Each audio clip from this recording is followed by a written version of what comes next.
Hey friends, if you encounter this issue where program won't maximize from the taskbar in Windows 11, then please watch this video. I will guide you through the process. Now, if it's not maximizing again, then it's an issue with the taskbar, and the taskbar is a subset of File Explorer.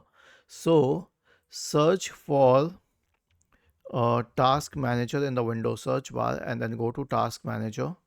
Wait till you find the Windows Explorer process in the list. Right click on it and then select Restart. The next solution is an SFC scan. Search for command prompt in the Windows search bar, click on Run as Administrator, type the command sfc /scan now and hit enter to invoke the SFC scan.